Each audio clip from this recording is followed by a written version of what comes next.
Over 5 years, I drove my dad to each appointment. Over 5 years, I handled his medications. Over 5 years, I cancelled vacations, skipped promotions, and reorganized my entire life to care for him.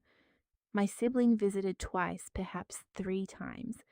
Still, when the attorney opened Dad's will, every dollar, every property, and every investment went to her. The room fell silent. Everyone stared at me, anticipating some tears, anger, or a fight. Instead, I smiled. Next, I reached into my bag and handed the attorney a sealed envelope. That's when my sister's smile disappeared. My name is Emily Parker, and I was 36 years old when I learned that sacrifice doesn't always bring forth the reward people expect. For 5 years, my life revolved around my parent. Everything else came second. His health started failing shortly after his 70th birthday. At first, it was minor things: skipped medications, forgotten appointments, difficulty driving. Then arrived the hospital visits, the specialist consultations, the physical therapy sessions. Before long, providing for him became a full-time responsibility, and somehow that duty became mine. Not because anyone asked, because somebody had to do it. Every Tuesday and Thursday, I drove Dad to appointments. Every weekend, I cleaned his house, arranged prescriptions, and prepared meals for the following week. When emergencies happened, my phone rang first, not my sister's, mine. There were days when I left work early because Dad needed help. There were vacations I cancelled, promotions I passed up, relationships that quietly ended because I never seemed to have time. I don't regret any of it. Dad was my father. I loved him, but I would be lying if I said it wasn't exhausting. The toughest part wasn't the work. It was watching someone you love slowly become reliant upon others. Meanwhile, my younger sister, Sarah, resided nearly 1,000 miles away. According to social media, life was wonderful. Weekend trips, beach vacations, dinner parties, new hobbies. Whenever Dad asked if she was coming to visit, there was always a reason she couldn't. Too busy, too expensive, bad timing. Next month, next season, next year. The promises kept flowing. The visits rarely did. Over 5 years, I could count them on one hand. Each visit lasted only a day or two. Then she was gone again. Dad never complained, at least not openly. He always defended her. Sarah has her own life. Don't be too hard on her. She's doing the best she can. Maybe he believed that. Maybe he just wanted peace. As the years passed, relatives began observing who was always there. They saw me driving Dad to appointments. They saw me managing paperwork. They saw me sitting beside his hospital bed. More than once, someone quietly said the same thing: "Your father is lucky to have you." I appreciated the words, but I never expected recognition. I certainly never expected payment. Still, if I'm honest, I assumed Dad's will would reflect reality. Not because I felt entitled, because it seemed logical. 5 years of care, 5 years of sacrifice, 5 years of showing up. Then Dad passed away peacefully one autumn morning. I was holding his hand when it happened. The funeral was difficult, but beautiful. Friends shared stories, neighbours paid their respects. People whose lives Dad had impacted came to say goodbye. A week later, our family gathered at a law office for the estate meeting. The atmosphere felt heavy. Everyone knew the will would finally be read. Sarah arrived wearing an expensive designer outfit and carrying herself with unusual confidence. At the time, I didn't think much of it. The lawyer opened the file, adjusted his glasses, and began reading. At first, everything sounded routine. Then came the estate distribution. The house, Sarah. The investment accounts, Sarah. The savings, Sarah. Every major asset, Sarah. The room became completely silent. I felt dozens of eyes turned toward me, waiting for a reaction, waiting for outrage.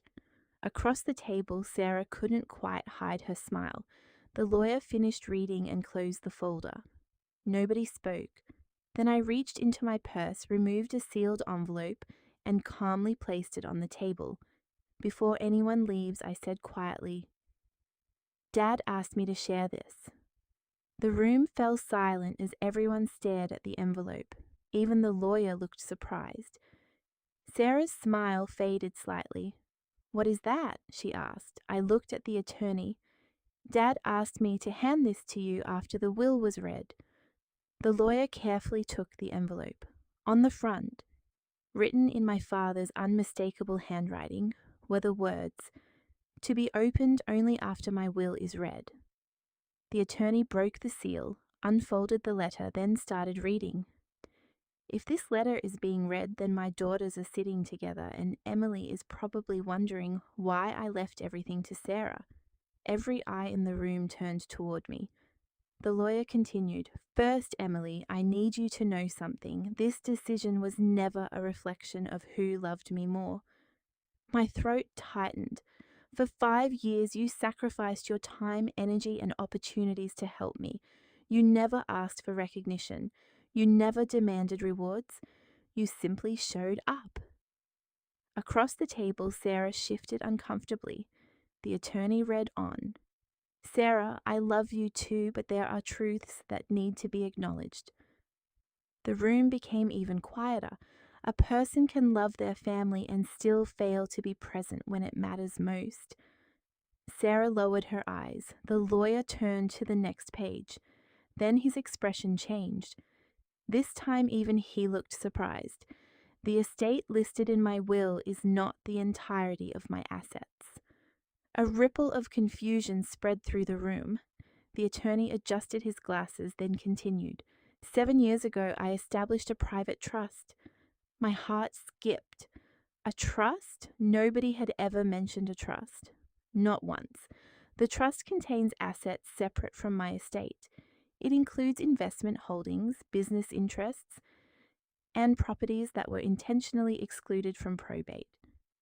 Sarah's head snapped up. The lawyer continued reading. "The trustee and sole controlling beneficiary is Emily Parker." The room exploded with whispers. Sarah looked stunned. My aunt gasped. Even I couldn't believe what I was hearing. The attorney opened another folder that had apparently been attached to the letter. Several official documents appeared inside. Signed, notarized, legally binding. Everything was real. I chose this structure carefully. The letter continued. "The inheritance in the will provides financial resources. The trust requires judgment, responsibility, and long-term stewardship." I felt tears forming, not because of the money, because suddenly everything made sense. Dad had noticed every appointment, every late-night phone call, every sacrifice I thought had gone unnoticed. He had noticed all of it. The attorney continued reading the final page. "Emily spent 5 years proving she could be trusted with responsibility. Trust is more valuable than wealth." Nobody interrupted, nobody argued, nobody even moved. "Sarah, I hope this does not create a division. My wish is that both of my daughters understand that love and trust are not measured the same way." The letter ended there. Silence filled the room. For several seconds, nobody spoke. Then Sarah finally looked at me. There was no anger in her expression, only shock and perhaps a little regret. I could have celebrated. I could have made a speech. I could have reminded everyone who had been there during those 5 difficult years.